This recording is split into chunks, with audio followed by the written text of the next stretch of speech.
बच्चों हमारा basic mathematical tools और यूनिट डायमेंशन का टॉपिक कंप्लीट हो गया था। दोनों चैप्टर्स में हमने काफ़ी सारे डाउट्स कर लिए हैं, काफ़ी सारे क्वेश्चंस कर लिए हैं, आपको सब कुछ क्लियर हो गया है।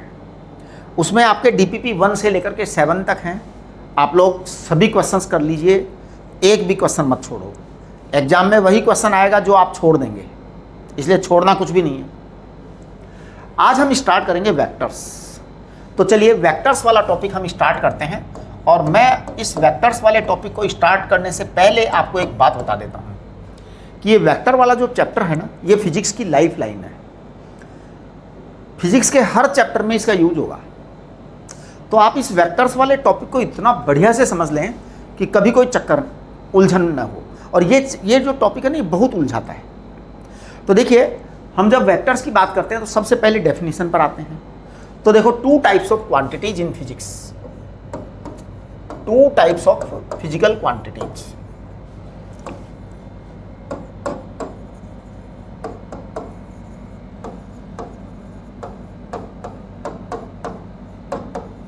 Two types of physical quantities.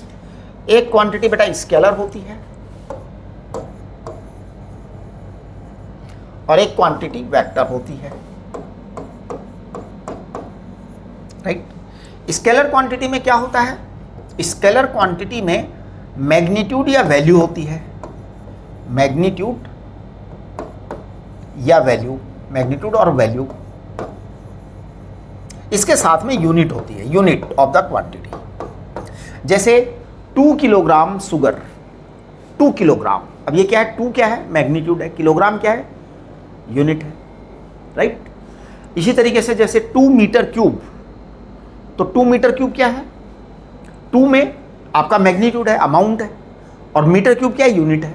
तो स्केलर क्वांटिटी जो भी होती है उसमें मैग्नीट्यूड होता है प्लस यूनिट होती है, हमेशा हमेशा। तो कोई भी स्केलर क्वांटिटी जो होगी उसमें, जैसे moment of inertia 5 kilogram metre square. अब ये 5 किलोग्राम मीटर स्क्वायर क्या है? मैग्नीट्यूड है 5 तो, और किलोग्राम मीटर स्क्वायर उसकी यूनिट है। इसी तरीके से जैसे 20 जूल, तो 20 जूल में मैग्नीट्यूड है और यूनिट है। हमेशा ऐसा ही होता है। स्केलर क्वांटिटी में डायरेक्शन नहीं होती। वेक्टर क्वांटिटी में क्या होता है? मैग्नीट्यूड होता है, वैल्यू होती है, बिल्कुल मैग्नीट्यूड और value plus unit sorry plus direction. ये साहब ये चीजें होती हैं। अब आप देखो, magnitude plus value plus direction, ये क्वांटिटी जो है ना वेक्टर क्वांटिटी होती है। जैसे आपने फोर्स लगाया, अब फोर्स आपने किस डायरेक्शन में लगाया ये बताना बहुत जरूरी है। जैसे एक व्यक्ति मुझसे कहता है कि मैंने 10 न्यूटन का फोर्स लगाया बस, और चुप हो गया, तो मैं कह दूंगा ये इस स्टेटमेंट का कोई सेंस नहीं है। क्योंकि महत्व इस बात का है 10 न्यूटन का फोर्स किधर लगाया, किस डायरेक्शन में लगाया, राइट। जैसे मैंने कहा कि मैंने इसको स्टाइलस को जो है चलाया, अब चलाया, इसके अंदर कोई वेलोसिटी आई, करेक्ट आई, तो भैया उसको जब तक ये बताओगे नहीं कि किस डायरेक्शन में चलाया, तब तक उस बात का कोई मतलब नहीं है। बस गई रुड़की से, बस रुड़की से गई, किसी ने बोल दिया बस गई रुड़की से, भाई किधर गई? दिल्ली गई या हरिद्वार गई? बताना बहुत जरूरी है। ये क्वांटिटी जो है ना, ये वेक्टर क्वांटिटीज कहलाती हैं। आपको हम बाद में एक तीसरे तरह की क्वांटिटी और पढ़ाएंगे, उसको हम कहेंगे टेंसर्स। एक्चुअली ये टेंसर्स जो होती है ना, ये अलग तरह की क्वांटिटीज होती हैं। इन क्वांटिटीज में डायरेक्शन नहीं होती, डायरेक्शन नहीं होती, यानी फंडामेंटल नेचर तो स्केलर का ही होता है टेंसर्स में। लेकिन इनकी जो है ना वैल्यू, वो ओरिएंटेशन के साथ साथ बदलती चली जाती है, ओरिएंटेशन के साथ साथ, मतलब पोजीशन के साथ अलग हो जाती है। तो वो बात हम बाद में करेंगे। तो tensors are some different quantities having no direction, but orientation के साथ वैल्यू चेंज होती है। ओरिएंटेशन के साथ उनका जो है ना, जो प्रेजेंटेशन होती है, उनकी जो पोजीशन होती है, उसके साथ साथ में डायरेक्शन बदलती जाती है। उनकी डायरेक्शन होती ही नहीं है ना, मतलब ये मान के चलिए कि जैसे करंट है, अब करंट का वायर ऐसे कर दिया, ऐसे कर दिया, ऐसे कर दिया, थोड़ा सा चेंज आ गया, ओरिएंटेशन पर फर्क पड़ गया। इसी तरीके से मोमेंट ऑफ इनर्शिया है, अलग अलग एक्सिस के लिए अलग अलग आता है, तो वो एक अलग चीज़ है। हम आज हमारे डिस्कशन को, हमारे इस लेक्चर को 100% वेक्टर्स पर फोकस करेंगे, करेक्ट। अब वेक्टर्स में देखो सबसे इंपॉर्टेंट चीज़ जो आती है ना वेक्टर में, वो मैं आपको बता दूं, किसी भी वेक्टर को ले लो, किसी भी वेक्टर को, दुनिया का कोई भी वेक्टर हो, उसके अंदर मैग्नीट्यूड मस्ट है। मैग्नीट्यूड यानी वेक्टर का अमाउंट, मैग्नीट्यूड माने अमाउंट ऑफ द वेक्टर, वो जरूरी है। तो मैग्नीट्यूड आता है, इस मैग्नीट्यूड के साथ में यूनिट तो लिखनी ही लिखनी है, यूनिट तो लिखनी ही लिखनी है, प्लस इसके साथ डायरेक्शन को अटैच करना है, डायरेक्शन को अटैच करना है। इस डायरेक्शन को अटैच करके मैं पता है इसको किस तरह से लिखता हूं, मैं इसको इस तरह से लिखता हूं, एनी वेक्टर, ध्यान देना ये बहुत ही इंपॉर्टेंट लाइन है, और ये मान के चलो हम पूरी फिजिक्स में इस लाइन को छोड़ेंगे नहीं, पूरी फिजिक्स में इस लाइन को छोड़ेंगे नहीं। क्या? Any vector is magnitude into direction, unit उसी के अंदर मान लेते हैं, मतलब मैं यूनिट को मैग्नीट्यूड का पार्ट ही मानता हूं। Unit is not different from the magnitude, है ना। Without unit there is no sense of talking. तो ये मैग्नीट्यूड को मैं उसी का इनटू डायरेक्शन, डायरेक्शन को मैं कहता हूं यूनिट वेक्टर। ये ध्यान दीजिए, यूनिट वेक्टर को हम डायरेक्शन कहते हैं हमेशा ही। यानी कि हमने हमारी लाइफ के अंदर, हमारे जीवन में यूनिट वेक्टर्स डिफाइन किए हैं। उस यूनिट वेक्टर की वैल्यू 1 होती है, वैल्यू 1 होती है, तो हम वैल्यू 1 से उसको किसी को भी मल्टीप्लाई कर दे तो कोई फर्क नहीं पड़ेगा। किसी भी क्वांटिटी को अगर आप 1 से मल्टीप्लाई करते हो तो क्वांटिटी पर कोई डिफरेंस, कोई फर्क नहीं पड़ता है, इसलिए यूनिट वेक्टर से मल्टीप्लाई किया जाता है हमेशा। ये यूनिट वेक्टर बड़े काम की चीज़ है, इसी को डायरेक्शन कहते हैं। तो डायरेक्शन माने unit vector, direction means unit vector.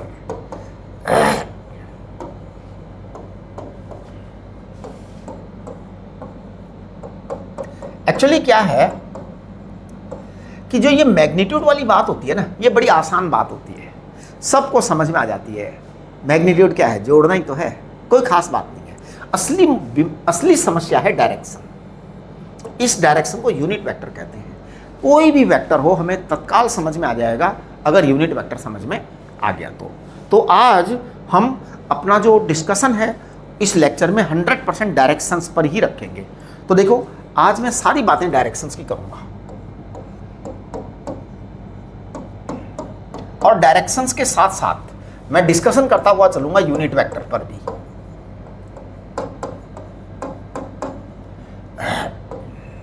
देखिए, सबसे पहले तो मैं आपको जनरल डायरेक्शंस बता दूं हमारी लाइफ की। देखो, ईस्ट वेस्ट नॉर्थ साउथ जो हमारा मैप होता है, जो हमारा नक्शा होता है, उसकी बात कर रहा हूं मैं। मैप के अंदर आपकी ईस्ट डायरेक्शन इधर होती है, वेस्ट डायरेक्शन इधर होती है, नॉर्थ डायरेक्शन इधर होती है, एंड साउथ डायरेक्शन इधर होती है, करेक्ट। एक डायरेक्शन होती है अप साइड और एक डायरेक्शन होती है डाउन साइड। तो 6 डायरेक्शन हमारी इन जनरल हो गई, है ना। इसको अप साइड को बोलते हैं, ऐसे डॉट लगाते हैं तो अप साइड हो जाता है, ऐसे क्रॉस लगाते हैं तो डाउन साइड हो जाता है।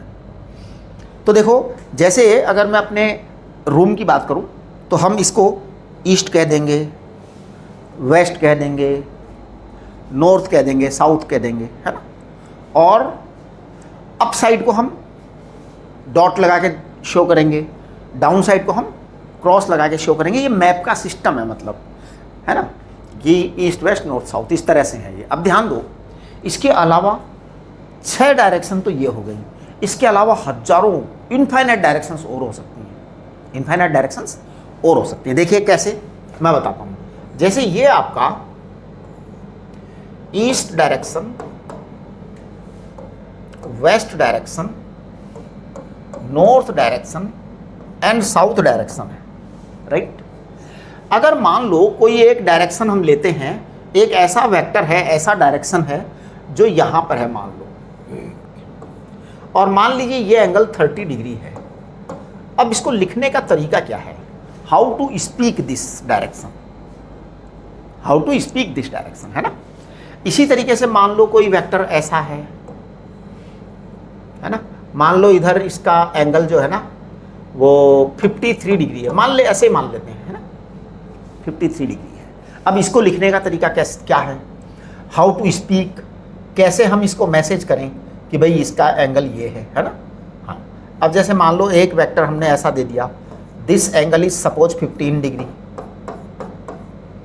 इसको कैसे लिखेंगे, how to write, how to speak this vector, कैसे बोलेंगे इस वेक्टर को, है ना। मैं आपको सिखा रहा हूं, मैंने ये 4 एग्जांपल ले लिए अपनी तरफ से, है ना, कि how to speak these vectors. तो देखो ये 22 डिग्री मान लेते हैं, मान लेते हैं ऐसे। चलो जी, अब मैं इनको बोलना सिखाता हूं आपको, करेक्ट। मैं इस वेक्टर को देखो क्या बोल रहा हूं, ये इंटरनेशनल स्पीकिंग है, यानी कि जो मैं बात कर रहा हूं, जो मैं इसको बोलने का तरीका बता रहा हूं, ये इंटरनेशनली एक्सेप्टेड है। आपको उसी तरह से बात करनी, अपनी इच्छा से बात नहीं करनी। ये नहीं कि आपके मन में जचेगा जो कर लोगे ना। पूरी इंटरनेशनल साइंटिफिक कमेटी ने बैठ करके डिसाइड किया हुआ है कि ऐसे ही बोलना है इसको। तो पता है आप क्या बोलेंगे, आप बोलेंगे 30 degree north of east, 30 degree north of east, 30 degree north of east. इसी को आप ऐसा भी बोल सकते हैं 60 डिग्री ईस्ट ऑफ नॉर्थ। लेकिन जो ध्यान दीजिए, बोल तो सकते हैं आप ऐसा, मेरी बात पर ध्यान दो। जैसे 30 डिग्री नॉर्थ ऑफ ईस्ट, ये आपने बोला, एकदम ठीक बात है। 60 डिग्री ईस्ट ऑफ नॉर्थ, ये आपने बोला, एकदम ठीक बात है।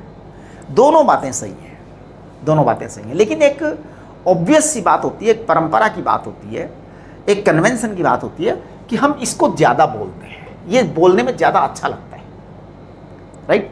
अब जैसे देखो ये 15 डिग्री है, ये वाला एंगल 15 डिग्री है, तो पता है इसको हम क्या बोलेंगे, इसको हम बोलेंगे 15, इस एंगल, इस वेक्टर को बोल रहे हैं, इस वेक्टर को बोलेंगे हम 15 डिग्री वेस्ट ऑफ साउथ,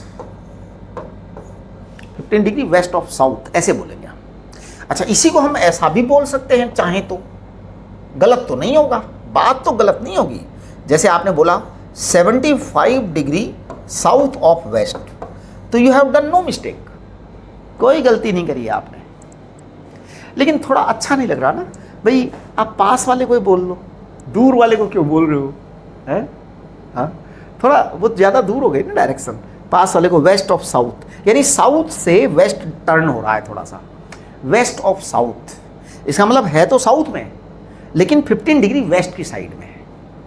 इसी तरीके से ये है तो ईस्ट में, लेकिन 30 डिग्री नॉर्थ की साइड में है, करेक्ट। अब देखो ये 53 है, 53 डिग्री आपको लिखा हुआ भी है, 53 डिग्री है, तो इसको पता है मैं क्या बोलूँगा, इसको मैं बोलूँगा 53 डिग्री नॉर्थ ऑफ वेस्ट। इसी को हम पता है क्या बोल सकते हैं, इसी को हम बोल सकते हैं, कितना डिग्री बचेगा ये, 53 इसमें से गया तो 37 डिग्री है ना, 37 डिग्री वेस्ट ऑफ नॉर्थ। अब बताओ इन दोनों में से एप्रोप्रिएट ज़्यादा अच्छा कौन सा है? सही तो दोनों है, सही तो दोनों है, राइट, लेकिन ज़्यादा अच्छा ये है। कम एंगल के साथ में बोलोगे ना तो क्लोजनेस दिखाई देगी ना उस डायरेक्शन के साथ में। अब देखो एक ये वाली भी बोल देते हैं हम, इसको मैं बोलूँगा 22 डिग्री साउथ ऑफ ईस्ट। ये आपकी डायरेक्शन है, ये तो हमारी जमीन पर डायरेक्शन है। कहाँ पर है? जमीन पर। एक डायरेक्शन आपकी अपवर्ड होती है और एक डायरेक्शन आपकी डाउनवर्ड होती है। मैं आपको थोड़ा सा एक ऑब्वियस सा, जो एक सामान्य सी प्रक्रिया है, सामान्य सा अंडरस्टैंडिंग है लोगों का, वो बता देता हूँ। आमतौर पर इसको प्लस आई कैप कहते हैं, आमतौर पर इसको प्लस आई कैप कहते हैं, यूनिट वेक्टर, पॉजिटिव आई कैप। इस आई कैप का मैग्नीट्यूड 1 होता है। 1 का मतलब होता है इसको किसी के साथ भी मल्टीप्लाई कर दिया जाए तो कोई फर्क नहीं पड़ता। ये जो डायरेक्शन है इसको माइनस आई कैप कहते हैं, ये वाली, दिस डायरेक्शन। इस डायरेक्शन को प्लस जे कैप कहते हैं, इस डायरेक्शन को माइनस जे कैप कहते हैं, माइनस जे कैप कहते हैं। अपवर्ड डायरेक्शन को प्लस के कैप कहते हैं और डाउनवर्ड डायरेक्शन को माइनस के कैप कहते हैं। इसी चीज को हम एक्स वाई जेड प्लेन पर भी कह सकते हैं। तो देखिए मैं आगे बढ़ रहा हूं थोड़ा सा। जैसे अगर मान लो हम एक्स वाई जेड लेते हैं, ये एक्स है,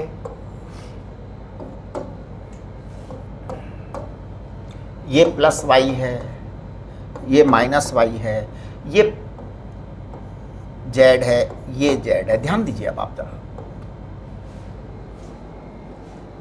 करेक्ट। अब मैं कहता हूं कि जो प्लस एक्स है ना, इसको हम कहेंगे आई कैप, इसको हम कहेंगे प्लस जे कैप, इसे हम कहेंगे माइनस आई कैप, इसे हम कहेंगे माइनस जे कैप। अच्छा, जेड भी होता है, इसे हम कहेंगे प्लस के कैप, और क्रॉस वाले को कहेंगे माइनस के कैप। ओके, ये जेड डायरेक्शन जो है ना, ये एक्चुअल में अपवर्ड और डाउनवर्ड है, जो कि मैं इस बोर्ड पर बना नहीं सकता है। अब आप कहोगे सर ऐसे बनाते हैं, अरे बनाते तो हैं ऐसे, लेकिन ऐसे होता थोड़ी ना है। ठीक है, ये तो आपको एक दर्शाने के लिए, आपको एक जो है ना कहने के लिए बना दिया जाता है कि भैया जेड एक्सिस है ना, लेकिन जेड एक्सिस ऐसे बनाई थोड़ी जाती है, ऐसे होती थोड़ी है, होती तो ऐसे ही है।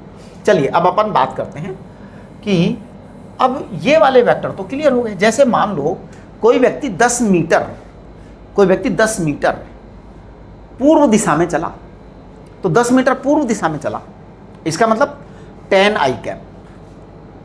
कोई व्यक्ति 5 मीटर उत्तर दिशा में चला, इसका मतलब 10 जे कैप। पिछले वाले पन्ने पर आ जाओ, ये देखो, कोई व्यक्ति 10 मीटर ईस्ट डायरेक्शन में चला, तो 10 मीटर ईस्ट, इसका मतलब 10 आई कैप। 5 मीटर नॉर्थ यानी 5 जे कैप। जिस भी डायरेक्शन में चला वो वाला, ये वाला डायरेक्शन एक चैलेंज है हमारे सामने। इसको कैसे लिखेंगे, इसको मतलब ये तो चलो बोलने वाली बात तो समझ में आ गई कि बता दिया गया, लेकिन अब मैथमेटिक्स में कैसे लिखेंगे वो मैं आपको बता रहा हूँ अभी, है ना। उसके लिए फिलहाल मैं आपको केवल बताऊंगा, और उसको हम लेटर ऑन बाद में जब हम कंपोनेंट्स वगैरह पढ़ेंगे तो बहुत डिटेल में उसको डिस्कस करेंगे। फिलहाल मैं आपको केवल यूनिट वेक्टर के बारे में बता दे रहा हूँ, राइट। देखिए क्या है, ये आई कैप और ये जे कैप और ये सब तो हो गया हमारा। अब हम बताते हैं कि इसके बीच की डायरेक्शन को क्या कहेंगे, है ना। जैसे मान लो इसको मैं इधर कर देता हूं, देखो आप इधर देखो, जैसे ये आपका x है तो ये आई कैप है, ये आपका माइनस आई कैप है, ये आपका प्लस जे कैप है, ये आपका माइनस जे कैप है। जैसा कि मैंने आपको आज कहा कि मैं मैग्नीट्यूड पर आज बात नहीं करूंगा, आज मेरी सारी बातें डायरेक्शन पर होंगी, ठीक है। तो मैं अब यहाँ पर अगर मैंने ये वाला वेक्टर लिया तो किसी को कोई ऑब्जेक्शन ही नहीं है, आई कैप बोल दो। ये वाला वेक्टर लिया तो माइनस आई कैप बोल दो, ये वाला वेक्टर लिया तो माइनस जे कैप बोल दो, ये वाला लिया तो प्लस जे कैप बोल दो। करेक्ट। समस्या तब आती है जब वेक्टर ऐसा हो, ऐसा। मैं कह देता हूं कि ये एंगल मान लो ये एंगल अल्फा है, मान लो ये एंगल बीटा है, करेक्ट। ऐसा हमने मान लिया। अब एक बात तो पक्का है, एक बात तो निश्चित है कि अल्फा प्लस बीटा इस हालत में 90 डिग्री होगा। इस पोजीशन में तो 90 डिग्री होगा जिस पोजीशन में है। अब मुझे इस वेक्टर को लिखने की इच्छा हो रही है, लिखने की इच्छा हो रही है। पता है मैं इसको कैसे लिखूंगा, मैं इसको लिखूंगा यूनिट वेक्टर। इसका यूनिट वेक्टर चाहिए हमारे को। तो मान लीजिए वेक्टर ए है, ये मान लीजिए ये वेक्टर है ए वेक्टर। अब इसका यूनिट वेक्टर लिखना है, ए के ऊपर वेक्टर लगा दिया, ए वेक्टर हो गया। अब इसका यूनिट वेक्टर लिखना है तो मैं लिखूंगा ए कैप। ए कैप माने यूनिट वेक्टर। यूनिट वेक्टर यानी इसका मैग्नीट्यूड 1 आएगा, इसका मैग्नीट्यूड 1 आएगा। पता है इसको कैसे लिखते हैं, ये अल्फा है ना, इसको मैं लिखता हूं कॉस अल्फा आई कैप, आई cap plus cos beta J cap. ये लिखने की स्टाइल है, ये लिखने की स्टाइल है। ये आपका ए वेक्टर आ गया, करेक्ट। चलिए ये आपने ए वेक्टर लिखना सीख लिया। अब मैं यहाँ एक दूसरा वेक्टर बना रहा हूँ कि इसका क्या आएगा यूनिट वेक्टर, जरा बताना। मान लीजिए इस एंगल को मैं कह देता हूँ थीटा और इस एंगल को मैं कह देता हूँ फाई, ठीक है। यहां भी ऐसा ही है कि थीटा प्लस फाई जो है वो 90 डिग्री है, ऐसा ही है। सवाल ये उठता है कि आप मुझसे ये पूछ सकते हो कि सर ये आपने कॉस अल्फा कॉस बीटा क्यों लिख दिया, कहाँ से लिख दिया, कैसे लिख दिया, आपने ये क्या कर दिया। तो फिलहाल मैं आपको केवल ये कह रहा हूँ कि इसको आप यूनिट वेक्टर अभी मान लीजिए, हम आपको इसको डिटेल में एक्सप्लेन करेंगे जब कंपोनेंट्स वगैरह पढ़ाएंगे। वैसे समझ में आपको भी आ जाएगा अभी 2 मिनट बाद में कि कैसे लिख दिया है। देखिए इसको पता है हम क्या लिखेंगे, इसको अगर मैं बी वेक्टर कह दूं, अगर मैं बी वेक्टर कह दूं तो इसको लिखेंगे बी कैप। मैं लिख रहा हूं बी कैप को, देखना मैं लिखूंगा माइनस कॉस फाई आई कैप प्लस कॉस थीटा जे कैप, ऐसे लिखेंगे हम इसको। ये यूनिट वेक्टर लिखने का तरीका होगा। अच्छा, मतलब जो एंगल बन रहा है ना, जैसे x के साथ में एंगल बन रहा है, y के साथ में एंगल बन रहा है, तो वो लिखने की मेथड है, परंपरा है। अभी मैं आपको इसके लॉजिक भी अभी 2 मिनट में आपको 10-15 मिनट में सब समझ में आ जाएगा कहाँ से आ रही हैं क्या चीज़ें।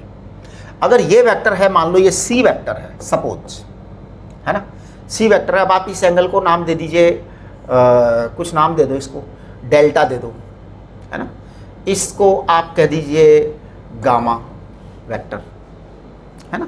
अब देखो कैसे लिखेंगे इसको, सी वेक्टर को कैसे लिखेंगे, सी कैप।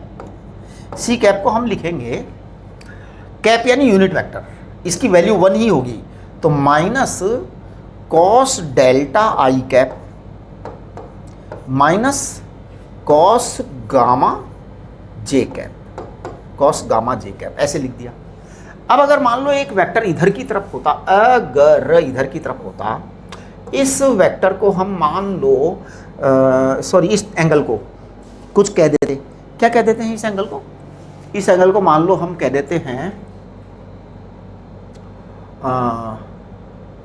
ईटा, और इस एंगल को हम कह देते हैं, कुछ भी बोल दो, सपोज इसको हम कह देते हैं ईटा, इसको कह देते हैं सिग्मा मान लो, ऐसे। तो हर बार जो है ना, यहाँ पर भी देखो आपका डेल्टा प्लस गामा जो था 90 डिग्री था, और यहाँ पर क्या था आपका सिग्मा प्लस ईटा जो है वो 90 डिग्री था, है ना। अब इस वेक्टर को देखो मैं क्या लिखूंगा, इसका नाम डी वेक्टर रख दो। अब डी वेक्टर को डी कैप लिखूंगा, डी कैप लिखूंगा, राइट। तो पता है मैं क्या लिखूंगा, इसको मैं लिखूंगा प्लस कॉस ईटा आई कैप माइनस कॉस सिग्मा जे कैप।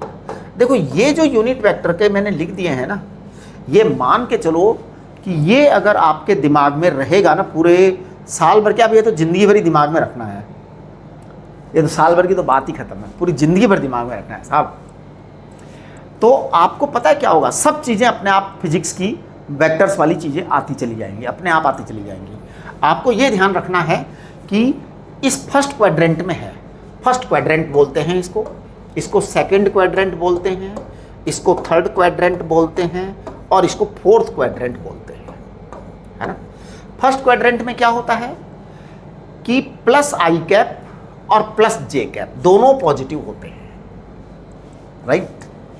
सेकंड क्वाड्रेंट में आई माइनस होता है, आई कैप नेगेटिव होता है, जे कैप पॉजिटिव होता है, ये सेकंड क्वाड्रेंट में होता है।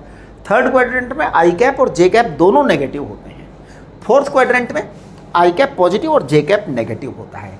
बस अगर आपके दिमाग में ये चीज़ें आ गई हैं तो आगे का काम बहुत ही आसान हो गया है, राइट। अच्छा, अब देखो मैं आगे कुछ एग्जांपल्स लेकर के बता रहा हूँ। ये समझ लो यूनिट वेक्टर अगर आपको आ जाएगा ना तो बाकी चीज़ें तो आ ही जाएंगी, क्योंकि यही चीज़ जो है ना सबसे ज़्यादा परेशान करती हैं। तो देखिए यूनिट वेक्टर को लेकर के मैं आपको कुछ बातें लिख रहा हूँ, इसे आप नोट कर लीजिए। Unit vector, if any vector say p vector, if any vector say p vector is making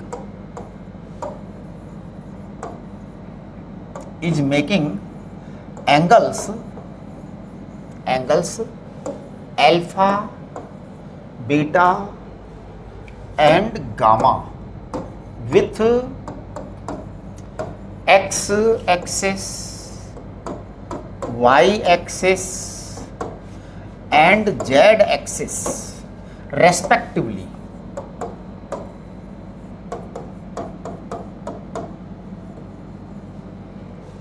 ध्यान दीजिए, इफ एनी वेक्टर से p vector is making angles alpha, beta and gamma with x axis, y axis and z axis respectively, then the unit vector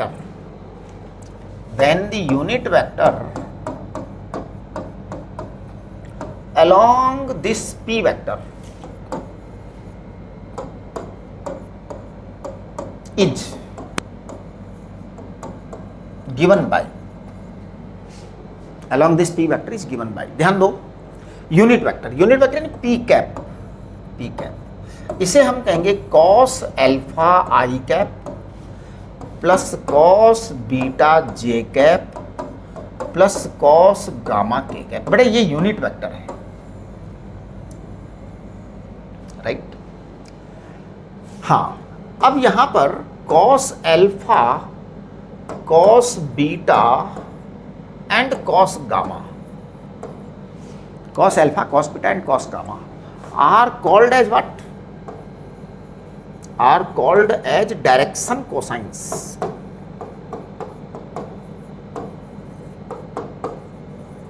direction cosines, इनको direction cosines कहते हैं, right.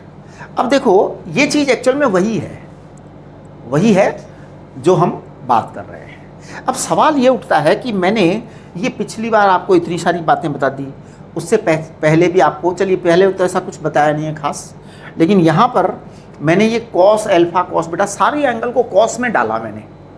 सवाल ये उठता है कि सर आप ये cos के पीछे क्यों पड़ गए, कोसाइन के पीछे क्यों पड़ गए, साइन के पीछे क्यों नहीं पड़ रहे आप, हैं? तो देखो, आप वो मैं नहीं पढ़ूंगा, मैं आपको कोसाइन से ही काम करना सिखाऊंगा सारा, है ना। वैसे हालांकि अब जैसे ये cos अल्फा है, ये cos बीटा, ये cos गामा है, अगर हम उस पिछले वाले पेज पर जाए ना, तो क्योंकि वो 90 डिग्री है अल्फा प्लस बीटा, तो आप इस cos बीटा को sin अल्फा लिख सकते हैं, चाहें तो इस cos बीटा को sin अल्फा लिख सकते हैं। देखो, मैं डिफरेंट कलर से थोड़ा सा इस बात को समझा रहा हूँ। आप चाहें तो इसको sin अल्फा लिख सकते हैं, है ना। आप चाहें तो इसको sin फाई लिख सकते हैं, आप चाहें तो इसको sin डेल्टा लिख सकते हैं, और आप चाहें तो इसको sin ईटा लिख सकते हैं। ठीक, लिख तो सकते ही हैं आप, कोई परेशानी नहीं है ना। लेकिन मैं इस पे 3 डायमेंशनल पर आ रहा हूँ, 3D के ऊपर, कि अगर अल्फा बीटा गामा आपके साथ एंगल हैं तो फिर आपको ऐसे ही लिखना पड़ेगा। You can not change it into sine. आप इसको साइन वगैरह नहीं लिख पाएंगे, लिखेंगे तो आपका गलत हो जाएगा। इसलिए मैं सिखाता ही नहीं हूँ। मैं पता है मेरे स्टूडेंट को कभी सिखाता ही नहीं हूँ साइन लिखना। मैं हमेशा मेरे स्टूडेंट को कॉस लिखना सिखाता हूँ कंपोनेंट फॉर्म में। अभी आपको अपन कंपोनेंट फॉर्म की बात करेंगे। तो यहाँ पर मैंने आपको साइन लिखना नहीं सिखाया, लेकिन आपके स्कूल में टीचर्स वगैरह काफ़ी लोग जो है इसको साइन लिखना सिखाएंगे आपको, है ना। सीख लो, कोई बुरी बात नहीं है। लेकिन बेटे जब वही चीज़ हम 3D पर चलेंगे, 3 डायमेंशनल पर चलेंगे, 2 डायमेंशनल तक तो ठीक है, कोई पंगा नहीं होगा। जब तक आप ज़मीन पर खड़े हैं, जब तक आप ग्राउंड पर खड़े हैं, कोई समस्या नहीं है। आप यहाँ साइन अल्फा लिखिए, नो प्रॉब्लम। आप यहाँ साइन लिखिए, नो इश्यू, कोई प्रॉब्लम नहीं है। लेकिन जैसे ही आप 3D पर चले गए फिर आप नहीं लिख पाएंगे, लिखते ही आप गलत हो जाएंगे।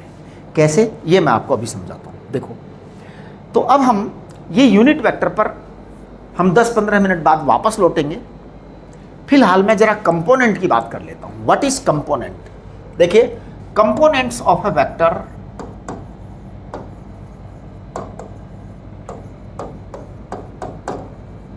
कंपोनेंट्स ऑफ अ वेक्टर, ध्यान दीजिए। अब ये वाला जो कंपोनेंट्स ऑफ अ वेक्टर वाला टॉपिक आप अच्छी तरह समझेंगे ना, तो आपको पता लगेगा कि ये यूनिट वेक्टर जो हमने पढ़ा है इसके पीछे का स्टोरी क्या है, वो आपको समझ में आ जाएगा। देखो, इस दुनिया में हर वेक्टर को अलग अलग डायरेक्शन में कंपोनेंट में डिवाइड किया जा सकता है, राइट। तो आज मैं जो कंपोनेंट्स की बात करूंगा वो कार्टेशियन कंपोनेंट की बात करूंगा। इसको मैं बोल रहा हूं Cartesian component of Cartesian component of vectors. Cartesian का मतलब होता है 90 डिग्री पर, दो 90 डिग्री पर होंगे, एक कंपोनेंट किसी एंगल पर होगा, दूसरा कंपोनेंट उसके 90 डिग्री पर होगा, उसे कार्टेशियन कंपोनेंट ऑफ वेक्टर्स कहते हैं। तो देखो, मान लो इस दुनिया में हमारे पास कोई वेक्टर है, अब हमें उसके कंपोनेंट चाहिए, मान लो एक्स डायरेक्शन वाई डायरेक्शन में ही चाहिए। इजी वाली बात ही कर लेते हैं अपन सबसे पहले, है ना। तो मान लो ये एक वेक्टर है, this is any vector, right. मान लो ये आर वेक्टर है, करेक्ट। अब हमें इसका कंपोनेंट करना है एक्स डायरेक्शन में और वाई डायरेक्शन में। तो मैं पता है क्या करूंगा, ये एक्स डायरेक्शन है बेटा, this is X and this is Y. अब आप कंपोनेंट का मतलब समझिए, कंपोनेंट वर्ड का मतलब समझिए। कंपोनेंट वर्ड का मतलब क्या है कि जैसे ये आर वेक्टर है यहां से लेकर यहां तक, अब आप इसको कहते हैं tail, start of the vector, इसे कहते हैं एंड ऑफ द वेक्टर, है ना। ये आपकी एक्स एक्सिस है जो इनफाइनाइट तक जाती है, ये आपकी वाई एक्सिस है जो इनफाइनाइट तक जाती है, राइट। हमें इस वेक्टर आर का, जो कि कोई भी वेक्टर है, एनी वेक्टर, इसके कंपोनेंट चाहिए एक्स और वाई के अलोंग। बड़ा सिंपल काम है, आप क्या करिए, यहां से एक परपेंडिकुलर ड्रॉप करिए, राइट, यहां से एक परपेंडिकुलर ड्रॉप करिए, बस हो गया काम हो गया। आपका एक्स कंपोनेंट भी आ गया, आपका वाई कंपोनेंट भी आ गया ना। अब देखो, मैं अगर इस एंगल को मैं कह दूं 37 डिग्री, या चलो इसको भी आप जो है ना थीटा ही बोल दो, इसको अगर मैं थीटा कह दूं तो पता है मैं क्या कहूंगा, मैं कहूंगा कि ये आपका आर एक्स कंपोनेंट है, आर एक्स, और ये वाला लंबाई जो है ना यहां से लेके यहां तक की लंबाई, ये आर वाई है बेटा, ये आर एक्स है और ये आर वाई है। तो आर वेक्टर के दो टुकड़े कर दिए मैंने, फंडामेंटली मैंने आर वेक्टर के क्या कर दिए, दो टुकड़े कर दिए, एक्स टुकड़ा और वाई टुकड़ा। मैं यहां लिखने जा रहा हूं, आप जरा देखना, ये लंबाई को आर कहते हैं, इस लंबाई को आर कहते हैं। पता है मैं क्या लिख रहा हूं, मैं लिख रहा हूं आर एक्स अपॉन आर। तो देखो बेटे, basically look at this triangle, R X upon R. R X upon R को पता है मैं क्या बोलूंगा, मैं बोलूंगा cos theta. R X upon R is cos theta. तो आर एक्स क्या आएगा, आर एक्स आ जाएगा आर कॉस थीटा। अब ये एक्स कंपोनेंट है, correct, okay. What is this, this is Y component. पता है मैं आर वाई को क्या बोलूंगा, ये आर वाई है, मैं कहूंगा आर वाई अपॉन आर बराबर, चेक करो, अगर ये एंगल थीटा है तो बेटा नेचुरल है कि this angle will be theta, है ना। तो R Y upon R is sine theta. आप कह सकते हैं R Y equal to R sine theta, ये दोनों वाई हो गए। अब पता है हम लिखते कैसे हैं, how to write R vector. तो पता है मैं लिखता हूं R vector is equal to R X I cap plus R Y J cap. इसे कंपोनेंट फॉर्म कहते हैं कि एक वेक्टर को हमने एक्स वाई में बदल दिया, एक्स कंपोनेंट में तोड़ दिया, वाई कंपोनेंट में तोड़ दिया, फिर वापस जोड़ेंगे तो वही हो जाएगा। जोड़ते कैसे हैं, देखो मैं बताता हूं। ये आपका एक्स कंपोनेंट है आर एक्स, यहां से लेकर यहां तक क्या है, एक्स कंपोनेंट है। अब मैं इसमें वाई कंपोनेंट को जोड़ रहा हूं, तो मैं यहां से वाई कंपोनेंट जोड़ रहा हूं, देखना I am adding Y component. ये लो जी, वाई कंपोनेंट इसके साथ में लाके जोड़ दिया। ये आर एक्स था, यहां मैंने आर वाई रख करके जोड़ दिया, तो मैं यहीं वापस पहुंच गया। देखो शुरुआत यहां से करी, आर एक्स चला, फिर यहां से आर वाई चला, और मैं अल्टीमेट यहां पहुंच गया। यानी कि आर एक्स और आर वाई का टोटल आर के बराबर है। ये है आपका कंपोनेंट। एक वेक्टर के दो टुकड़े कर डाले, राइट। अच्छा, अब सवाल ये उठता है कि इसको लिखेंगे कैसे, तो मैं बताता हूं इसको कैसे लिखेंगे। इसको लिखेंगे आर वेक्टर बराबर आर कॉस थीटा आई cap plus R sine theta जे कैप। अब देखो, आप ध्यान दो मेरे ऊपर, ये बिल्कुल वही बात है जिसके लिए मैंने अभी पिछले पेज पर आपको कहा था कि मैं आपकी आदत नहीं बनाऊंगा। मैं यहाँ साइन के लिए मना किया था, लेकिन मैं वहाँ अभी लिख रहा हूँ। अभी इसलिए लिख रहा हूँ कि आपकी आदत अभी तक की जो पड़ी हुई है ना, वो इस एंगल को अगर थीटा मान लिया तो आप साइन कर लेंगे। अगर मैं इस एंगल को बीटा मान लेता तो आपकी समस्या समाप्त। अगर मैं इसको बीटा मान लेता, अगर तो बड़ा आराम से हो जाता ना। फिर देखो क्या हो जाता, फिर आपका ये हो जाता R Y upon R, R Y upon R क्या होता, फिर आपका ये R Y upon R cos beta हो जाता। फिर आप आर वाई को क्या कर देते, आर वाई को आप आर कॉस बीटा कर देते ना फिर आप, तो ये आपकी एक समस्या समाप्त हो जाती। कितना आराम से हो गया ये, राइट। तो अब एक्चुअली पता है मैं ये इसको साइन वाली आदत आपको क्यों नहीं डलवाना चाहता, मैंने मना क्यों किया था, क्योंकि पता है 3 डायमेंशनल में पंगा पड़ जाएगा आपको। ये 2 डायमेंशनल तक तो ठीक है, एक्स और वाई तक तो ठीक है, लेकिन जब जेड का इन्वॉल्वमेंट हो जाएगा तो बड़ी समस्या खड़ी हो जाएगी, बहुत भारी समस्या खड़ी हो जाएगी। इसलिए मैं उसको अभी फिलहाल समझने के लिए ये काफ़ी है ना। अगर मैं थीटा प्लस बीटा, अगर मैं थीटा प्लस बीटा को 90 डिग्री लिख दूँ, अगर है ना, तो पता है मैं इस आर वेक्टर को क्या लिख दूंगा, मैं इस आर वेक्टर को लिख दूंगा आर कॉस थीटा आई cap plus R sine beta J cap, sine beta J cap. फिर इस आर वेक्टर में अगर मैं आर का भाग लगा दूं, आर वेक्टर में अगर मैं आर का भाग लगा दूं तो ये हो जाएगा कॉस थीटा आई cap plus cos beta J cap. बेटा ये आर वेक्टर अपॉन आर, इसी को हम यूनिट वेक्टर आर कैप कहते हैं। उसके अंदर उस आर का भाग लगा दिया तो 1 आ जाएगा। भाई आर में आपने आर का ही भाग लगा दिया तो 1 आ जाएगा ना, इसलिए यूनिट वेक्टर कहते हैं उसको। यूनिट वेक्टर को कैप लगा करके दिखाते हैं, हमेशा कैप लगा के दिखाते हैं। अब देखिए यूनिट वेक्टर पर हम थोड़ी सी और बातें करेंगे। आपको एकदम क्लियर हो गया कि यूनिट वेक्टर का जो मोस्ट जनरल फॉर्मूला है वो क्या है, वो है most general form of unit vector, जिसमें कि कुछ पंगा होगा ही नहीं। Most general form of unit vector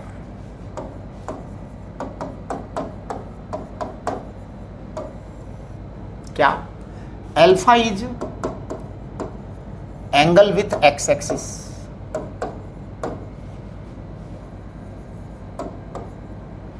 beta is angle with y axis,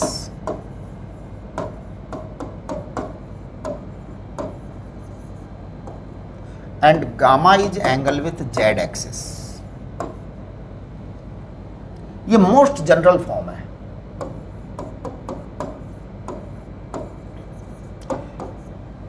क्योंकि भैया वेक्टर तो कहीं भी हो सकता है ना, वेक्टर कोई जरूरी थोड़ी, कानून थोड़ी बन गया एक्स वाई में ही हो, किधर भी जा सकता है। तो अल्फा बीटा और गामा एंगल है एक्स वाई और जेड के लिए। मैंने अभी आपको थोड़ी देर पहले बता दिया cos alpha, cos beta and cos gamma are called as direction cosines।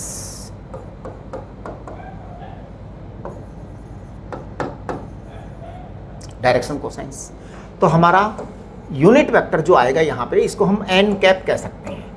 N cap is unit vector. तो इसे हम कहेंगे एन कैप यूनिट वेक्टर, इसको हम कहेंगे कॉस अल्फा आई cap plus cos beta J cap plus cos gamma के cap, right. अब मैं इसी कंसेप्ट का उपयोग करके, इसी आर्ग्यूमेंट का उपयोग करके कुछ क्वेश्चंस करा रहा हूं। आप वो क्वेश्चन देखेंगे, बहुत सारे क्वेश्चंस हैं। हमारी जो डीपीपी है ना, उसमें ढेर सारे क्वेश्चंस हैं, तो वो सब तो हम करेंगे। फिलहाल आपको मैं कुछ क्वेश्चंस करवा रहा हूं, तो वो क्वेश्चन आप नोट डाउन करिए। Question number 1, write down a unit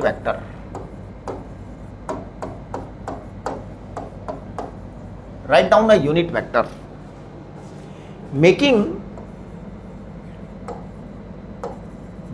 equal angles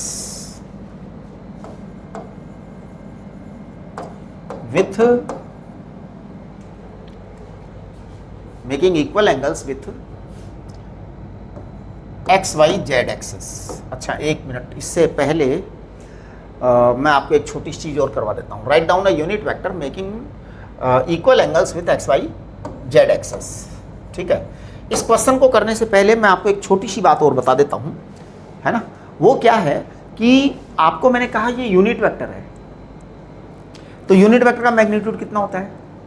1 होता है। तो आपका अगर हम इसका टोटल करें, जैसे आपने 3D ज्योमेट्री पढ़ी, तो 3D ज्योमेट्री में हमारा जो एक्स वाई जेड की जो डिस्टेंस होती थी कि अगर मान लो कोई पार्टिकल है उसकी पोजीशन एक्स वाई जेड है, तो आर क्या होता था? आर होता था √x² + y² + z²। ये बहुत ही कॉमन चीज़ आप लोगों ने पढ़ी थी ना। आज हम वही कर देते हैं, क्योंकि ये एन कैप जो है वो 1 है। तो जैसे आप लोग वहाँ पर लिखते थे ना कि अगर एक पार्टिकल है उसके कोऑर्डिनेट जो हैं वो एक्स वाई जेड है, एक्स वाई जेड उसके कोऑर्डिनेट है ना। तो एक पार्टिकल के कोऑर्डिनेट एक्स वाई जेड हैं, तो उसकी डिस्टेंस क्या होती थी? उसकी डिस्टेंस ओरिजिन से होती थी d, और आप लोग इसको लिखते थे क्या? x² + y² + z²। ये आपकी ज्योमेट्री की मैथमेटिक्स में आपने पढ़ा होगा 9th और 10th में कि इस तरह से आप उन डिस्टेंसेस को लिखते थे। आज हम बिल्कुल वही करेंगे। ये सब क्या है? डिस्टेंसेज हैं, कोऑर्डिनेट्स हैं एक्चुअल में यूनिट वेक्टर के, है ना। तो मैं पता है इसको क्या कहूँगा? इसको कहूँगा 1 = 1। एन कैप की जो वैल्यू होती है ना, इसको 1 कहते हैं। तो मैं इस एन कैप की मैग्नीट्यूड, इसको कहते हैं मैग्नीट्यूड, ऐसे लगा देते हैं तो मैग्नीट्यूड होता है, मोड कहते हैं इसको, mod of N cap. Mod of N cap क्या होता है? 1 होता है, 1 होता है। और ये होगा आपका cos² α + cos² β + cos² गामा, ये चीज़ होगी। अब देखो, मैं इसका अगर स्क्वायर करके लिखूं तो मैं इसको ऐसे भी लिख सकता हूं, cos² α + cos² β + cos² गामा = 1। ये आपका हो गया। अब देखिए, ये जो हुआ है ना cos² α + cos² β + cos² गामा = 1, तो मैं कहूँगा कि ये डायरेक्शन कोसाइंस है और इनका स्क्वायर करने पर ऐसा आएगा। अब हम क्वेश्चन पर आते हैं, जो क्वेश्चन मैं करना चाह रहा था उस पर आ जाते हैं। Write down a unit vector making equal angles with the X Y Z axis. यानी हमें ऐसा यूनिट वेक्टर लिखना है जिसका एक्स एक्सिस से, वाई एक्सिस से और जेड एक्सिस से एंगल इक्वल है। तो देखो बेटे, इसका आंसर अल्फा बराबर बीटा बराबर गामा, करेक्ट। अब जब ये तीनों बराबर हैं तो मैं कहूँगा कि cos² α + cos² beta + cos² gamma = 1। तो मैं कह दूंगा कि cos² α + cos² α + cos² α बराबर 1। तो 3 cos² α बराबर 1। तो cos² α बराबर 1/3। तो cos α बराबर 1/√3। चेक करो, cos α बराबर 1/√3, है ना। हमारा आंसर आ गया ना। देखो कैसे आ गया, एन कैप बराबर cos α i cap + cos beta j cap + cos gamma k cap, है ना। चलिए, ये आपके पास आ गया। अब मैं cos α को लिखूंगा 1/√3 i cap + 1/√3 j cap + 1/√3 k cap. ये आपका एन कैप आ गया। It is the unit vector, it is the answer of this question. अब आप इस बात को समझिए कि ये जो आंसर है, इस बात की क्या गारंटी है कि ये आंसर सही है? चेक कर लो इसको। चेक कैसे करोगे? यूनिट वेक्टर का आप मैग्नीट्यूड निकाल लो। मैग्नीट्यूड निकालने के लिए आपको अभी मैंने बताया वही करेंगे आप, कि इसका स्क्वायर करो, इसका स्क्वायर करो, इसका स्क्वायर करो इसका स्क्वायर, इसका भी स्क्वायर कर दो, इसका भी स्क्वायर कर दो, तीनों को जोड़ो तो देखो 1 आ जाएगा। 1 आ गया, इसका मतलब आपका यूनिट वेक्टर सही है। हमेशा यूनिट वेक्टर का मैग्नीट्यूड बनाएगा। चलिए अब अगला सवाल करते हैं हम। क्वेश्चन नंबर 2 देखो, कंसिडर अ वेक्टर, क्वेश्चन लिखिए, consider a vector making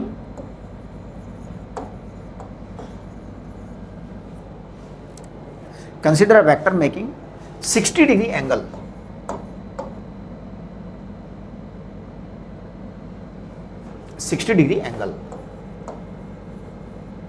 with x axis and z axis both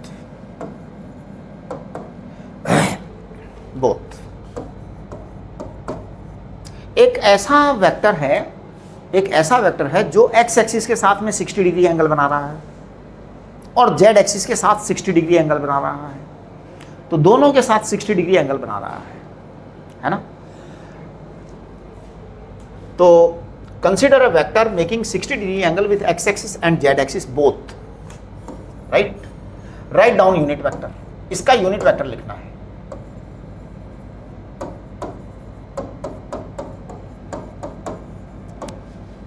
actual में यूनिट वेक्टर की बहुत जबरदस्त यूज है, फिजिक्स आएगी ही नहीं अगर यूनिट वेक्टर अच्छे से नहीं आया तो। क्या करते हैं बच्चे लोग वेक्टर पढ़ते हैं, तो वेक्टर में पता है क्या करते हैं, ट्रायंगल लॉ पढ़ लेंगे, है ना, ट्रायंगल लॉ पढ़ लेंगे, और क्या, वेक्टर एडिशन पढ़ लेंगे, वेक्टर सब्ट्रैक्शन पढ़ लेंगे। वेक्टर एडिशन सब बच्चे पढ़ लेते हैं, सब्ट्रैक्शन सब बच्चे पढ़ लेते हैं, ट्रायंगल लॉ सब बच्चे पढ़ लेते हैं, पैरेललोग्राम लॉ सब बच्चे पढ़ लेते हैं, ये नहीं पढ़ता कोई बच्चा। और यही तो चक्कर है, यही तो सब कुछ होना वाला है।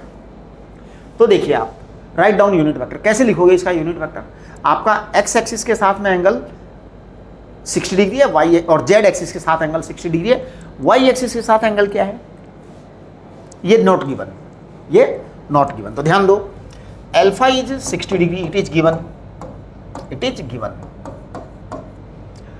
Gamma is 60 degree, it is given, मतलब ये दोनों x और z एक्सिस गिवन है ना, ये x एक्सिस है और ये z एक्सिस के साथ में एंगल दे दिया। लेकिन हमारा बीटा जो है ना, ये नॉट गिवन है, इट इज नॉट गिवन, ये बड़ा समस्या है।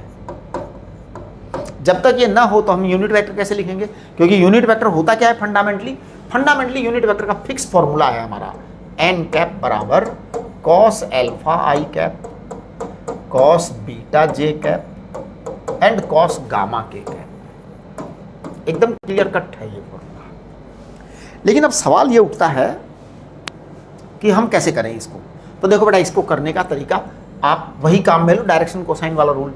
क्या, cos square alpha plus cos square beta plus cos square gamma is 1, है ना। अब आप cos स्क्वायर अल्फा, आप इसका स्क्वायर करो,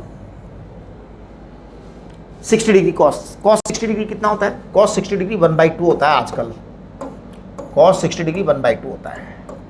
cos बीटा तो हमें पता ही नहीं है, cos बीटा हमको पता नहीं है, cos 60 डिग्री यहाँ पे भी है, तो इसका मतलब ये 1/2 का स्क्वायर है, ये 1 आ गया।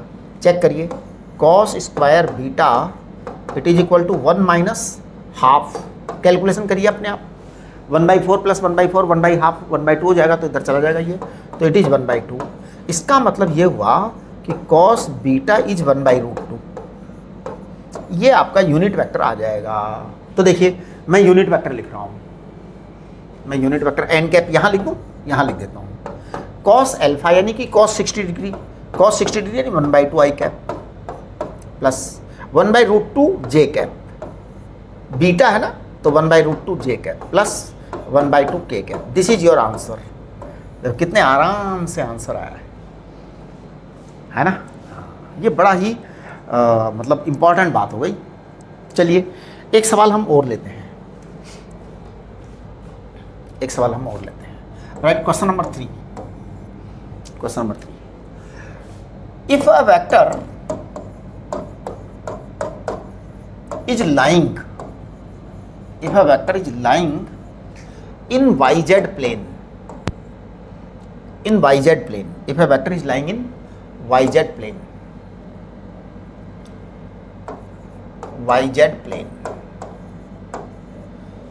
if a vector is lying in yz plane में लाई कर रहा है, इसका मतलब एक्स एक्सिस की तरफ कोई एंगल वगैरह कुछ नहीं है ना। तो if a vector is lying in Y Z plane making angle 37 degree with Z axis, making angle 37 degree with z axis. Write down unit vector. Write down unit vector. देखो बेटा, YZ प्लेन कहाँ होता है? Y और Z के अंदर, वो हमेशा x के परपेंडिकुलर होता है। YZ plane is always perpendicular to x axis. तो इसका आंसर कर रहा हूं मैं, देखना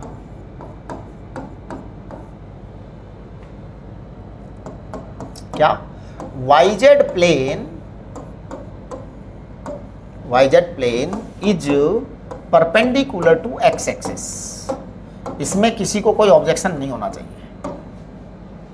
YZ plane is perpendicular to x axis, hence alpha is 90 degree. Alpha is what? Angle with x axis. Alpha is what? Angle with x axis. क्योंकि YZ प्लेन में वेक्टर है और YZ प्लेन परपेंडिकुलर होती है x एक्सिस के, तो alpha 90 degree है, राइट? ओके। इन्होंने z एक्सिस के साथ में एंगल 37 डिग्री दिया है ना। तो इसका मतलब इन्होंने पर्टिकुलरली गामा दे दिया, आपका गामा 37 डिग्री दे दिया, करेक्ट? ओके। अब आप यहां ध्यान दीजिए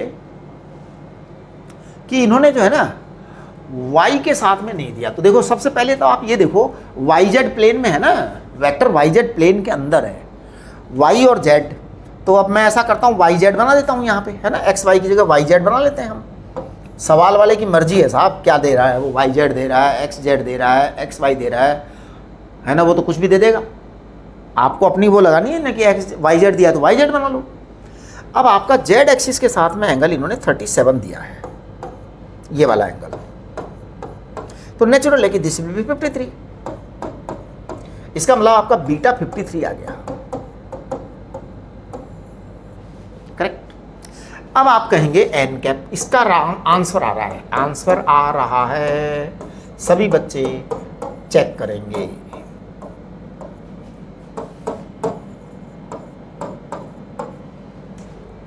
राइट? तो देखो एन कैप क्या आएगा,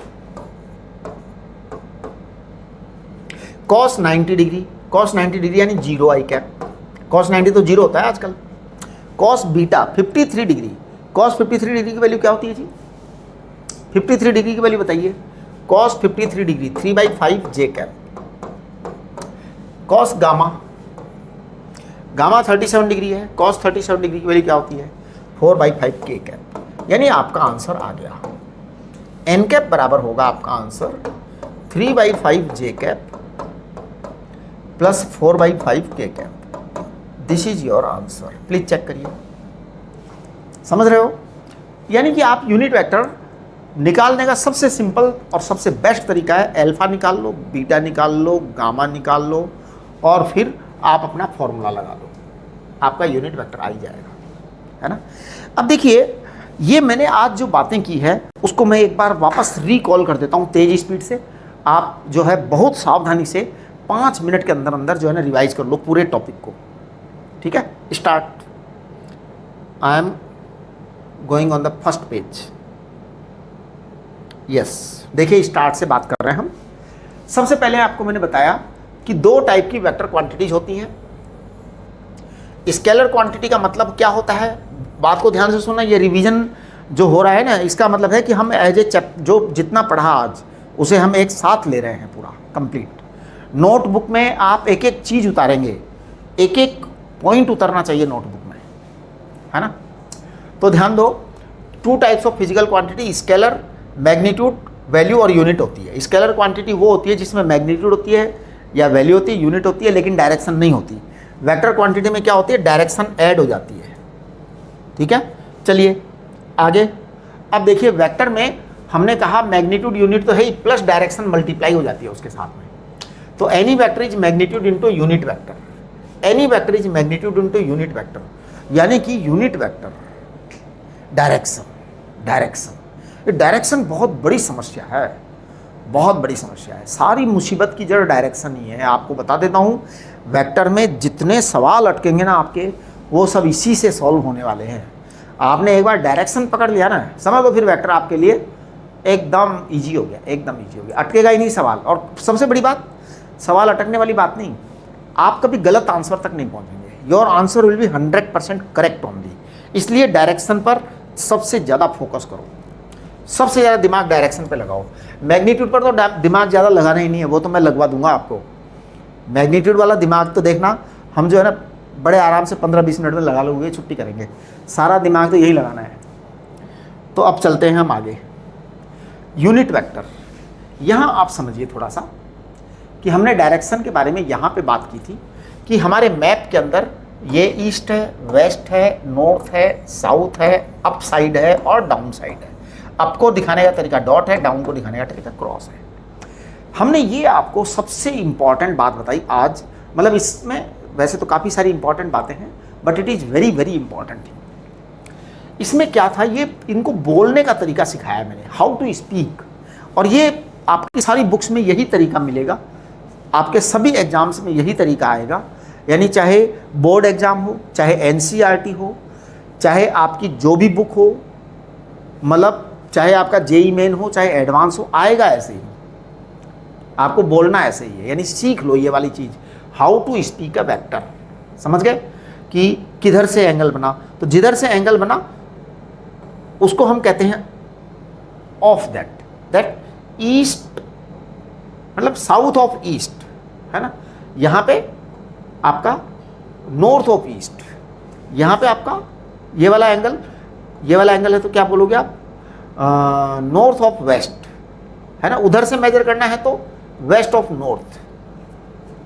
समझ गए, एंगल आप किधर से भी मेजर कर सकते हो। तो इसको आप अच्छी तरह से नोटिस में ले लो, अपने दिमाग के अंदर फिट कर लो कि हाउ टू स्पीक। ये मैंने आपको यूनिट वेक्टर लिखना सिखाया है। क्या है यूनिट वेक्टर लिखना, बड़ा सिंपल सी चीज़ बताई है मैंने आपको। यहाँ पे देखो, एक मैंने ये डायरेक्शन बताया था आपको कि एक्स को हम आई कैप कहते हैं, वाई को हम प्लस जे कैप कहते हैं, माइनस आई कैप माइनस जे कैप कहते हैं, करेक्ट। और यहाँ पर मैंने बहुत ही इंपॉर्टेंट चीज़ आपको बताई है। क्या बताई है, ध्यान दो कि यहाँ जो है ना आपका जो है ये फर्स्ट क्वाड्रेंट में आई कैप और जे कैप दोनों पॉजिटिव हैं अगर हमारा प्लेन के ऊपर यूनिट वेक्टर है तो। देखिए वेक्टर जो है ना प्लेन पर है, तो एक ग्राउंड पर वेक्टर है तो ऐसा है, तो इसे हम कहते हैं ये। और इधर हमारे आई कैप जे कैप दोनों पॉजिटिव हैं, इधर हमारा क्या है जे कैप और आई कैप जो है ये नेगेटिव है, और इधर हमारा आई कैप नेगेटिव है, ये जे कैप नेगेटिव है, और इधर हमारा आई कैप पॉजिटिव है और जे कैप नेगेटिव है फोर्थ क्वाड्रेंट में। ये सब आप अपने आप कर लिया करेंगे। और हमने कंसेप्ट आपको ये दे दिया कि angle made with x axis को आप कॉस अल्फा ले लो, angle made with y axis को कॉस बीटा ले लो, प्लस माइनस आप अपनी आवश्यकता के अनुसार जैसी डायरेक्शन हो वैसा लगा लो, ठीक है। अच्छा, यहाँ मैं आपको एक छोटी सी बात बता देना चाहता हूँ। कई बार बड़ी मज़ेदार चीज़ हो जाती है, बहुत ही मज़ेदार चीज़ हो जाती है कई बार। पता है एक बार क्या हुआ, एक वेक्टर ऐसे आ गया। अब बच्चा कह रहा है कि सर ये तो फर्स्ट क्वाड्रेंट में है। नहीं जी, ये बताओ कौन से क्वाड्रेंट में है। चाहे ये आपका बना हुआ फर्स्ट क्वाड्रेंट में है, लेकिन इसकी डायरेक्शन जो है ना वो थर्ड क्वाड्रेंट वाली है। यानी आपके यहाँ पर आई भी नेगेटिव आएगा और जे वाला पोर्शन भी नेगेटिव आएगा। बाद में बीच में भले एंगल वेंगल कुछ भी हो। हाँ, ये बड़ी गंभीर बात है, बहुत ही सीरियस बात है। वो हम कल करेंगे, मतलब अगले लेक्चर में करेंगे। बहुत सारी बातें हैं, ठीक है ना। अगर मान लो यहाँ पर आपने ऐसा वेक्टर लगा दिया तो साहब ये फर्स्ट क्वाड्रेंट वाला वेक्टर है, ये आई भी पॉजिटिव है, जे भी पॉजिटिव है। ये वाला वेक्टर आपने यहाँ लगा दिया, इसका मतलब इसकी आई पॉजिटिव है और जे नेगेटिव है। आपने ये वाला वेक्टर यहाँ लगा दिया, आपने ये वाला वेक्टर यहाँ लगा दिया, इसका मतलब आई और जे दोनों पॉजिटिव है। इसके अंदर आपका जो है आई और जे दोनों नेगेटिव है, और इसके अंदर आई और जे दोनों पॉजिटिव हैं। इसके अंदर जे पॉजिटिव आई नेगेटिव है, इसके अंदर आई पॉजिटिव जे नेगेटिव है, इसके अंदर आई जे दोनों पॉजिटिव है, इसके अंदर आई नेगेटिव है, जे पॉजिटिव है ना। इसके अंदर आई पॉजिटिव है, इसके अंदर जे पॉजिटिव है। यानी आपको क्वाड्रेंट से मतलब नहीं, उसकी डायरेक्शन से मतलब है। असली चीज़ है एरो। असली चीज़ क्या है? एरो। तो important is arrow, not the direction, है ना। चलिए, यूनिट वेक्टर के आपको डेफिनेशन दे दी। इसको आप, ये तो आपको पूरे हमेशा हमेशा क्या, वैसे तो खैर एक बार जो चीज़ें दिमाग में आ जाती है ना वो हमेशा हमेशा रहती है, मिटती नहीं है। अगर हमारे काम बार बार आती रहती हैं तो आप इसको देख लीजिए। Cos alpha, cos beta, cos gamma को डायरेक्शन कोसाइंस कहते हैं, है ना। यहाँ पर तो कोई दिक्कत नहीं है। अब यहाँ शायद थोड़ा सा जो है ना, ये कंपोनेंट ऑफ द वेक्टर, हमने वेक्टर के कंपोनेंट्स किए हैं। तो दो कंपोनेंट किए हमने ग्राउंड के ऊपर रख करके, एक्स एंड वाई कंपोनेंट। ये ग्राउंड पे रख के कंपोनेंट करना तो बड़ा आसान हो गया, ग्राउंड पे रखकर कंपोनेंट करना बड़ा आसान हो गया। लेकिन जब इसी कंपोनेंट को हम कहाँ लेके चले, बताओ कहाँ लेके चले? 3 डायमेंशन लेके चले तो समस्या हो गई। इसलिए मैंने क्या किया, इस साइन का झंझट ही खत्म करवा दिया कि आप वो साइन काम में नहीं लेना, आप मस्त रहिए, आप कॉस काम में ले लीजिए केवल, है ना। वो बात एक अलग है कि जो है आपको यहाँ से साइन समझने में आसानी रहेगी। वैसे तो कोई खास बात नहीं है, वो 90 माइनस थीटा हो जाता है, तो साइन को कॉस बदलने में क्या दिक्कत है, राइट। तो ये आपके जो है ना, इसमें आर एक्स और आर वाई दो कंपोनेंट ले लिए। यहाँ आर कॉस थीटा आई कैप आ गया, आर साइन थीटा जे कैप आ गया। आपने यहाँ लिख दिया, जैसे मर्जी आप कर लो, कोई दिक्कत नहीं है ना। लेकिन सबसे इंपॉर्टेंट चीज़ जो है ना आगे आ रही है कि यूनिट वेक्टर इन जनरल जो है, इन जनरल जो यूनिट वेक्टर की डेफिनेशन है, most general form of unit vector, ये वो फॉर्म है जिससे आप फिजिक्स के किसी भी वेक्टर को डिफाइन कर सकते हैं बड़े आराम से। ये आपका डायरेक्शन कोसाइन कहलाता है। आपको मैग्नीट्यूड निकालना है तो x का कंपोनेंट y का कंपोनेंट स्क्वायर करिए, आपका 1 आ जाएगा, करेक्ट। ये चीज़ आ गई। नेक्स्ट, अच्छा सॉरी, ये तो हो गया था ना, यहाँ तक आ गए थे हम। अब आपके जो है ना ये क्वेश्चंस कर लिए हमने। क्वेश्चंस को तो आपको समझ में आ ही गया होगा। आपको नहीं समझ में आ रहा तो ये वीडियो एक बार जो है ना बैक करके देख लीजिए, ठीक है। तो इसमें हमें कुछ खास बात नहीं करनी, इसमें आप वीडियो बैक करके देख लीजिए 3 और 4। अब इसके अलावा जो है ना बहुत सारे क्वेश्चंस बनाए जा सकते हैं यूनिट वेक्टर पर, ढेर सारे क्वेश्चन बनाए जा सकते हैं, है ना। आप चाहो तो मैं आपको सिचुएशन खड़ी कर देता हूँ काफ़ी सारी, और आप यूनिट वेक्टर लिखते रहिए उनके, है ना, बहुत सारे। लेकिन वो लिखना जो है ना वो बहुत ही इंपॉर्टेंट है कि जैसे मान लो आपका वेक्टर इस डायरेक्शन में है तो आप इसका यूनिट वेक्टर लिखिए। आप एंगल मान लो यहाँ से कुछ भी ले लो, मान लो 30 डिग्री एंगल है ये वाला। अब इसका यूनिट वेक्टर लिखो आप, है ना।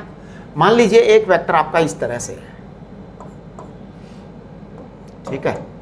मान लीजिए ये एंगल 37 डिग्री है, इसका यूनिट वेक्टर लिखो,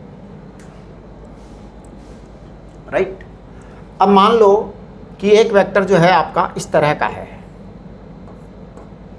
इस तरह का है, ठीक है। मान लो ये एंगल आपका 45 डिग्री है, इसका यूनिट वेक्टर लिखो, है ना। सपोज एक वेक्टर आपका इस तरह का है।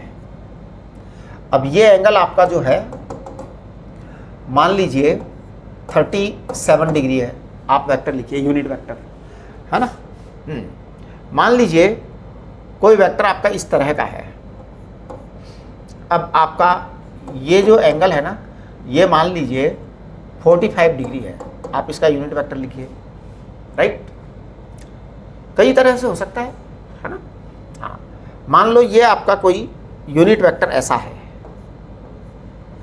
और यहाँ पर मान लीजिए एंगल आपको दे रखा है 37 डिग्री, तो आप यूनिट वेक्टर लिखिए। ऐसा तो मैंने दे दिया ना शायद, ये और ये सेम आएगा। देखो इसका आंसर, इस वाले का और उस वाले का आंसर सेम आएगा, इक्वल आएगा एकदम, क्योंकि है ही इक्वल। अब इससे मतलब नहीं है आपने वेक्टर को कहाँ रखा है, इससे कोई मतलब नहीं है आपने वेक्टर को रुड़की में रखा है या जयपुर में रखा है या लंदन में रखा है या न्यूयॉर्क में रखा है। आपका वेक्टर साहब चाहे लंदन में हो, चाहे डायरेक्शन चाहे वाशिंगटन में हो, कोई फर्क नहीं पड़ता, आपकी डायरेक्शन होनी चाहिए। किसी भी क्वाड्रेंट में रखा हो, इससे कोई मतलब नहीं है। एरो इंपॉर्टेंट है। तो देखो इसके अंदर आई कैप जे कैप दोनों पॉजिटिव आएंगे, इसमें आपका जे कैप पॉजिटिव आएगा लेकिन आई कैप नेगेटिव आएगा, इसमें आपके दोनों नेगेटिव आएंगे, इसमें आपका जो है ना आई कैप तो आपका नेगेटिव जाएगा, जे कैप पॉजिटिव आएगा, है ना, इसमें भी आपका ऐसा ही आएगा, है। तो ये बहुत सारे यूनिट वेक्टर्स हो सकते हैं इस दुनिया में, और हम इसकी प्रैक्टिस के लिए काफ़ी सारे क्वेश्चंस हमने बना रखे हैं जो फॉर्मूला चार्ट में आपको मिलेंगे और डीपीपीज में मिलेंगे। फॉर्मूला चार्ट में काफ़ी सारे क्वेश्चन हैं, डीपीपीज में काफ़ी सारे क्वेश्चन हैं, तो वो आप फॉर्मूला चार्ट एंड डीपीपी करें, करेक्ट। चलिए नमस्ते। आज की कल हम क्या करेंगे, कल इसी वेक्टर के टॉपिक में, कल का वीडियो बहुत इंपॉर्टेंट होगा, इससे भी ज़्यादा इंपॉर्टेंट होगा। उसमें क्या होगा कि हम आपका जो है ना इसके डायरेक्शन से रिलेटेड काफ़ी सारे एग्जांपल्स करेंगे, उसके बाद में फिर हम जो आप नॉर्मल पढ़ते हैं ना वेक्टर, क्या पढ़ते हैं आप, ट्रायंगल लो, पैरेललोग्राम लो, एडिशन, सब्ट्रैक्शन, ये सब करा देंगे।